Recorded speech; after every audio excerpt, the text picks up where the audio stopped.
What's up, guys? So I'm very hungry and I'm craving a grilled chicken sandwich, so I'm gonna go get that, and I gotta get soup for my mom. So I figure why not show you what the rest of my family drives. So this is a 2015 Hyundai Sonata. It is in a nice metallic blue. I'm not too sure of the specific name. This is the step up from the base model, so you have some luxury options on the inside as well as a backup camera. This generation Sonata, this is the 7th generation Sonata, is very, very revised over the previous gens, which quite frankly felt like crap, they looked like crap, and they handled like crap. They were pretty crappy in general. So for being a small car, this actually has quite an amount of decent space.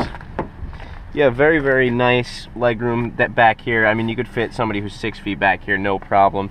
The seats, the quality isn't what it should be, but for $189 a month lease, you really get what you pay for. But honestly, it does the job. It serves as a primary commuter vehicle.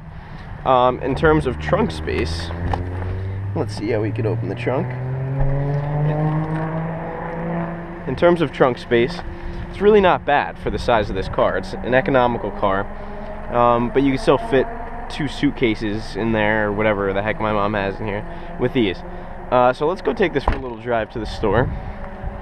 We'll get some food, and we can talk about how this car drives. So, sitting in this car compared to the previous generation Hyundai Sonata, if any of you have driven it, is really a world of difference. You have a nice chunky steering wheel with loads of buttons on it, and you have a nice little display. It's still trying to figure out how to read my iPod, but Lion King, great movie.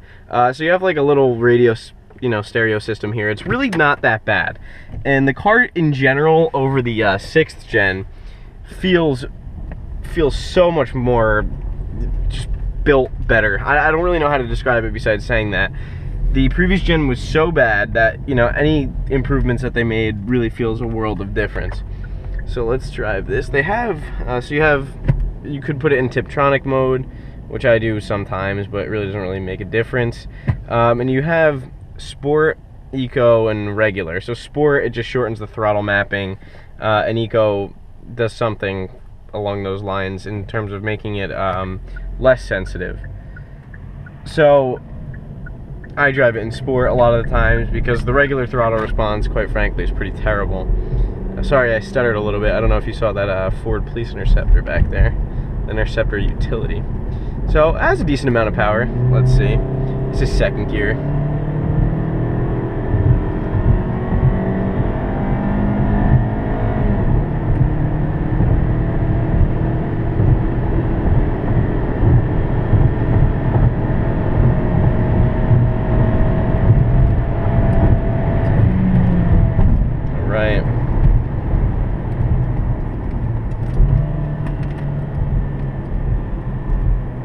So, as you can tell from that little acceleration, this car has probably negative 3.5 foot-pounds of torque. There is nothing, absolutely nothing below 5,500 RPM. It, in fact, has so little torque that you really need to rev it to redline to accelerate to the speed of, a bigger displacement car. But that's what these smaller cars, come with, is very little amounts of torque and a lot of fuel economy. So let's take a look on our display here. See, the range of 7/8, so we're 7/8 full. The range is 430 miles. That's a lot on an NA car, honestly.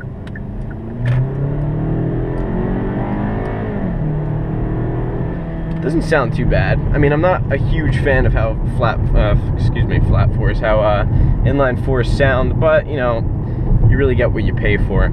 So the driving impressions of this car, it really is comfortable. I'll be honest with you. It's a very sturdy ride. The steering feel is really nice and precise.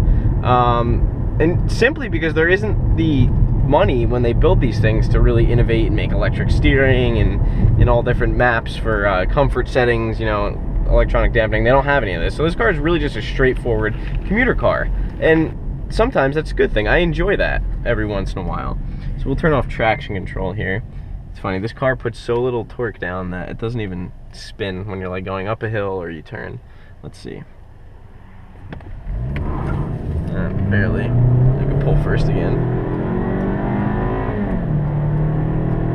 So just a little tidbit about this car's traction control system, which I'm not a fan of traction control systems, but BMW and Mercedes and Audi, they all make very good ones that are very dynamic and could work with performance-oriented driving. This, however, is very far from that. So even if you turn traction control off, if the wheel is turned at all and then not dead straight, it cuts power. So for example, my driveway is like a sharp left hill. It's like a sharp left with like a very steep incline. So if it's snowing and you need to get the car up and you need to give it throttle, it'll cut the power when I'm making that turn. So you got to go into the driveway extremely hot and, you know, give it a little e-brake to offset the rear to try and figure out how to get up my hill.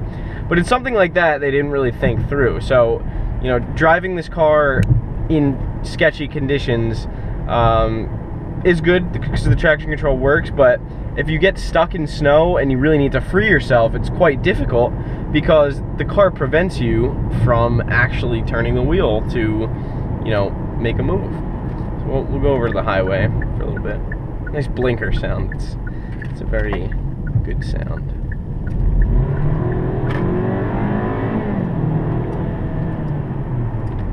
It's not that slow. Maybe it's slow. I don't know. I'm too used to faster cars. Even the Honda Pilot just feels so much faster than this. Beautiful E90 M3. Gorgeous. Wow. So, funny thing about this car.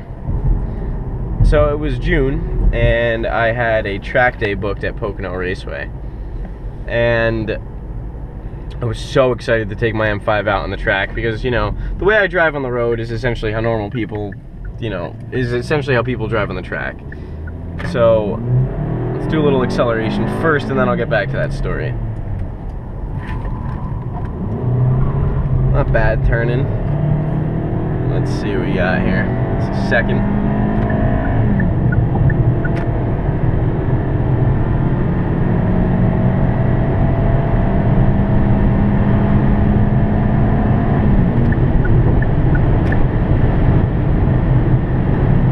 Not bad.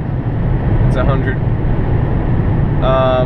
And the braking performance isn't too bad either. So let me go back to my other story.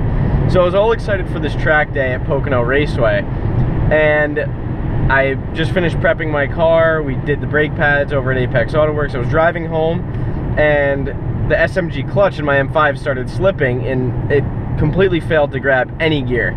So I had to get it towed back to the shop, and it wound up being the clutch was the culprit. But anyway, so I had no car for this track day. So I told my friend Chris, who I was going with, and he said, oh, you could drive my W201 Mercedes 190E around the track. And I was like, oh, great, that, you know, that'll be a fun time. And especially since I don't have to wear my car out around the track, that'd still be a very fun time. So we're sitting in his driveway, we're ready to go, and the Mercedes radiator just starts pooping out fluid all over the place. So that was out of commission. So I'm like, wow, I'm gonna be out $150 because, you know, that was the exit I was supposed to get. That's alright, we'll get the next one. I said I was gonna be out $150 because I paid for this track day and now I don't have a car to take. So what am I gonna do? So the Hyundai Sonata was at home, and wow, that is a beautiful, beautiful Benz. Beautiful. So I was pretty much shit out of luck until I realized that I still have the Sonata at home. So I took this up to Pocono Raceway. I know, very, very funny. And I took this around the track with other cars that were essentially, you know, there was anything from an Audi R8 V10 Plus to a Miata. And the Sonata did quite well, and I actually winded up lapping a Miata, which I was very proud of myself. You know, because driving cars like this, let's see if we can see into the sun here. Driving cars like this really tests you. You know, the car itself isn't fast. There's really nothing going on. And it's not a 6-speed either, so it's not like I could work on shifting around the track. But it really allowed me to focus on braking and proper lines. And, you know, I feel like it's important to drive a slow car every once in a while because, you know, people get too caught up with driving super fast cars and you really don't, you know, you really don't get to focus on the basic aspects of driving because you're just focused on rowing gears and going in a straight line fast. But I was able to really perfect my lines down, so much so that I was able to pass a track prep Miata. And, you know, that was something that was really cool. And, you know, this car took the beating very well. There was a ton of brake fade towards the end of the session, but it fared very well, just like it is on this little road here.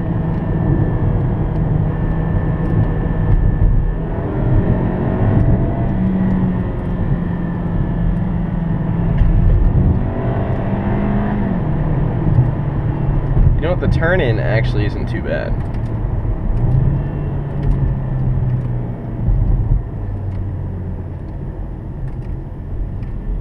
Let's see, we'll do another acceleration here.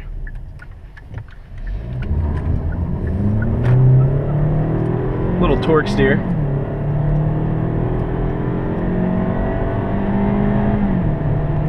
But so this car actually fared very well. It was super comfortable and relaxing on the drive up. My friend and I would listen to music with the aux cable, and it was able to hang on the track and really take the beating. And I think that's the beauty of these JDM cars, is that they could really just take a beating without really complaining. They don't complain. And also, the parts, if something does go wrong, is so cheap in comparison with the Germans or even the Americans in some cases. So I feel like Hyundai did a great job with the 7th generation Sonata and really moving this class of cars really into the next level, where, you know, if you have somebody who's not such a car fanatic and you have a properly spec'd Sonata with, you know, all the luxury package and everything that this doesn't have, but they may choose this over the BMW 3 Series if it's spec'd accordingly, because these are very, very fuel efficient, and the repair bills are very efficient on your wallet as well. So I think that's a really big thing to consider. So here we are arriving at Market Basket. It's one of my favorite places to eat. Now this is, I guess, sort of more of a vlog style video, but why not? You gotta change it up every once in a while. Let's see if this guy knows how to drive.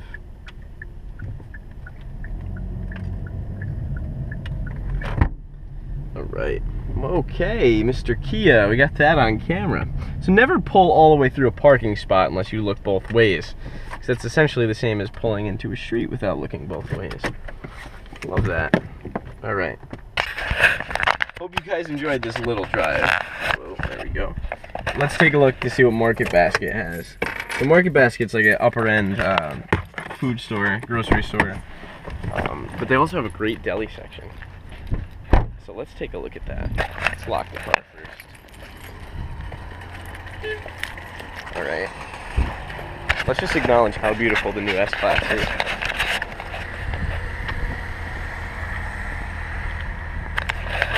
So I think the new Mercedes are really doing great sales-wise, but honestly, you're starting to be able to, you're starting to not be able to differentiate the classes because they all look pretty similar.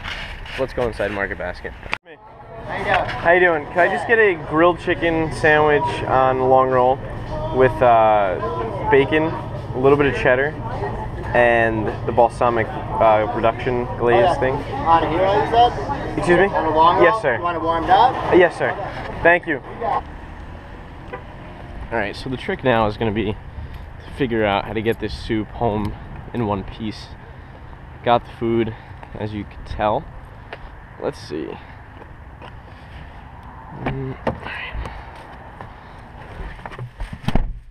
Alright, let's see. Oh, this soup this is some intimidating soup. And it just about fits, but it doesn't. I think I might have to hold it. I think that might be the only way. Alright, let's figure this out.